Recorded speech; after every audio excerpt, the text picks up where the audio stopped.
You take a look at our giant toe and our 3 bear claws is what it looks like at the moment. Okay, and you can see because they're so much thinner why I put them in at the end like that. So now we're going to go ahead and throw this back in there. We're going to match this giant toenail up here. You can take a look and see. Ah, perfect. It looks great. When we glue that on there and paint it later on, it's going to look awesome. Like the cuticles peeling back. It should be pretty cool. Okay, so we're going to go ahead and put that in now. My timer's been running for a while. It's going to go off in a minute again. It's all right. It's not the end of the world. So I'm going to go ahead and move this back for a moment.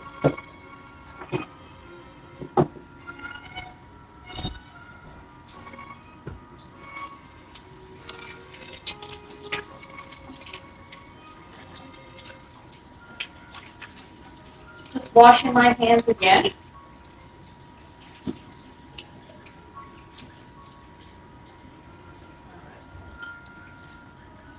Now, I'm going to go ahead and make myself some room here. We're going to be working on one of the books. We're going to be working on the destruction book at this moment. So I'm going to go ahead and get up the destruction symbol on my computer here. Now is a good time for you at home to take a moment. I'll pause for about a minute so you can take a look-see here and find it as well. Destruction one, like I said, kind of looks like, I guess, kind of like a hand, a flaming hand almost. Pretty cool. So basically, this flaming hand symbol is what we're going to paint on the front of the book, just like the alteration book on the side here. Let's see. Okay, so let me move this aside here. We're done with this. Our moss is drying very nicely. Looks pretty awesome. Our quejote, or I don't know what it's called, but it's delicious. It's going to sit right over here. Move some of this stuff back here. We have our paper towels. And while we're working on our book, we are also going to work on this as well. So because we're making like a fake spell component area here with this bowl and the moss, the bear claws, and the giant toe, we're also going to paint it to kind of look like the game. So I'm going to take off my price tag once again. And as you can see, I have a little cork on top of mine. I just grabbed it off of a wine bottle that I used to have. And I actually put it in another area of my house that had just kind of junk drawer and stuff, so I pulled it out. If you want, if it's too long, your cork, it's like a regular bottle-sized one, you can just cut yours in half. Not the end of the world. You can actually even use just about any bottle that kind of looks like one from Skyrim. I searched a lot to find them because they're a lot harder than you think. But if you go, like I said, to a thrift store, Goodwill, something like that, you can find them. So we're going to paint this one at the same time we paint our book, so that at the time we're done, we'll have our spell components, our bottle, as well as our books. So let's get this out of the way here. Make some room for stuff. I feel like the Rachel Ray of crafting today, except, Polish and unorganized. With a lot less money. Okay. Put this over here. We'll put our moss right there because it's looking awesome. It's also drying quite nicely. I have some glue sticks. Also, I forgot to mention that you'll want to have some glue sticks and a glue gun later on for your toenail for your giant's foot or your toe. That's fine if you don't have it. You can always use super glue. You'll just have to have something bind it down overnight so it'll stay on. Okay, so we're going to put our extra little pieces, our nuggets here to the side. You can throw them back in your bowl or cover them up, whatever you want. In case you screw your bear claws up or you need to fix something. It's always a good way to kind of fill in putty. All right, so moving on. First things first, we all know that you got to get a base coat down on something when you're painting, right? So my area here is a little messy, bear with me. Now, let me put my screen back here because it's a little bit difficult to see with my my destruction book right here. Okay. Okay, so here I am again. Cover this puppy up right there. So go ahead and get out one of your books. If you don't have a book, just go ahead and follow along, take notes, or watch it again. I have several different books. Our destruction book is kind of a dingy, like blackish, brownish, but not quite black, or I'm sorry, bluish, blackish color. So these ones I purchased are all kind of brownish color to make things easy on me. And I also got more of the glitter. I'm going to choose the one that I think is going to take dark color the best. So I'm going to choose one that's already kind of a little bit darker. Since most of the books in the game are darker to begin with, if you can find one that has a darker color base on it, it's just easier to cover.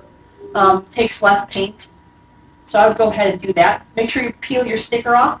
Like I said, I got this one full price. It was $8.99. U.S. Canada is $11.99. I cannot afford to pay full price for things, and I won't. So I always get everything on sale. I suggest you do the same. If you don't like these magnetic ones, hold on one second. Add some more time. Yeah, we know. Once again, make sure that is, your oven is on. Put at 375. I'm going to put the timer on for another 20 minutes. Let's do 25 minutes. That should give us time for painting. And the nice thing about these books is, like I said, that they have that magnetic piece in them, but that makes them a little more expensive, and they're a little more hardy. They also have this kind of thick book look on the side, so it actually looks like paper, which is pretty neat. And the game itself is a little more ragged looking, but I like it. I like this. I think it looks nice. People I've shown it to actually enjoyed it a lot, too. So you can check that out for yourself and see what works for you. They also have paper mache versions of books, like sort of like this. They don't necessarily have the magnetic piece in it that keeps it closed when you go like this. But they are cheaper. Depending on the area you are at, they might be a little bit easier to find. For some reason in my area they're sold out, probably because we're in the Midwest and I think we are hit a little harder economy-wise, so anything that's cheaper tends to go quicker. But this is what we have to work with tonight. So it's a sturdier, more nice construction, so I like that anyway, actually. So if I can go ahead and spring for that, I'd rather do that. Like I said, we got that, and we're going to be painting our little bottle as well at the same time. So I'm going to go ahead and move that aside. Now, to start out with, since we're doing kind of a dungy color, I'm not using my black. We're only using that as a last resort type of thing. We want to get that Brillo pad out, okay? You can deconstruct a Brillo pad, cut it in half, whatever. You can even use, I think they're for buns. You can tie your hair around in a bun and make it bigger. That works really well, too. That's what actually this is. It was for a hair piece, and it kind of plumps your hair up. You can stuff it up underneath. I couldn't use it correctly, apparently. Couldn't figure out how to do it. I don't know, I guess you have to have thicker hair or some kind of hair. But anyway, it works great for crafts, and I've used it for several different things. A Brillo pad should work the same. If you can, make sure you find one that is plastic, not one that is like aluminum or steel or something, because I'm pretty sure as you're going along and you're going to be stippling the book, you don't want to tear the paint off by scratching it with something that doesn't bend, isn't as malleable. So make sure you get something plastic if you can that has like that kind of almost hair texture to it, and I'll show you why. Okay? So let's get our colors going. We're going to start off, and we're going to mix together, let's see here. Where is my blue? Where is my blue? Do I not have? Well, let's see here. I do have this blue, kind of a crappier acrylic. Now, it's not the thick base that I usually like. I am going to break a little bit of my own rule tonight. I'm going to use this kind of quasi-crappier acrylic, but I'm going to mix it with just a tiny tad of black, okay? And I'll show you why in a moment. Just a little bit. We start out small. We're making something that could potentially make a big change. We don't want to start out in huge leaps because it's hard to go backwards in life when you make a mistake. It's a lot easier to fix things when you make small mistakes, obviously. You know, it seems like common sense, but it's not always common sense to us. At least it's not to me. So we'll go ahead and take our brush that we had earlier, the one that we cleaned out, and we're going to go ahead and make this kind of dingy dirtier blue color. Now it's going to be kind of thinner than I necessarily want. It's okay, it's not the end of the world. All right. That's really still kind of thin. I'm going to go ahead and, let's see here, how about have this blue right here, okay? It's a thicker blue, it's Reeves blue. Let me see how this goes on our book. This is a bright blue base right now. Actually, that's covering really well, so that's kind of nice. All right, so we're going to start with this blue base then, that's fine, the cheapy acrylic. It's nice to know for the future that if you mix it with a slightly heavier body of paint, that it works okay. So since we have metallic aspects on this, we want to try to cover this. It's going to take a couple of coats. And we're going to be careful. The way that I do this is I cover the front and the back, and I'm real careful not to just slop it around the edges on the side here. So you can see this book actually opens, and it's got real kind of gentle curves around here that we don't want to get dirty and make the book look like it's been painted for real. So we're going to be real careful that we're doing that last. Okay, so we're going to go ahead and put our base color down. Go ahead and just slap that on there. Kind of make it a medium coat. Doesn't have to be too thick. Don't make it too thin though. It has to be able to be thick enough to dry quickly, but thin enough that it still dries quickly. It has to be in between. And if you work with paint, you just kind of got to get a feel for it. If you haven't worked with paint, take some time in the future to kind of mess with acrylic paints and see how long they take to dry. I feel, some people say no, but I feel like different colors take longer to dry. Probably whatever it is that makes them is slightly different. It makes different colors and hues and different saturations, if that's the case. What is, but at the moment, this is still working pretty well for us. So it's drying at a pretty decent rate.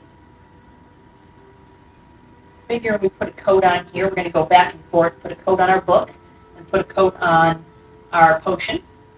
And in the game, most of the potions that have a healing and restorative effect are kind of a red. So when we see that, we're going to go ahead and paint this red. But I also kind of like the red in the book that has kind of like a gold crisscross on it. I think we're going to do that on this one. Depends. We'll see. See how thick that this comes out, this metallic that I got, this glitter, the new one. So as you can see here, I'm covering that. Looking pretty good. It's a little tacky. That's fine. Okay, so we're going to be real careful, make sure our hands are clean. And I'm going to go ahead and turn it like this. I'm going to go ahead and get out. Whoop, making a mess over here. Get out something to put on your table. All right, so we're going to go ahead and paint the side now. Being careful to drag this along the top there and not get it all over the area that kind of looks like pages, because that's going to defeat the purpose. The idea is to make this book look real, you know, like something from the game, and something you can kind of be proud of or kind of giggle at whenever you walk through your living room or your bedroom and see, you know, your stack of destruction, alteration books on there.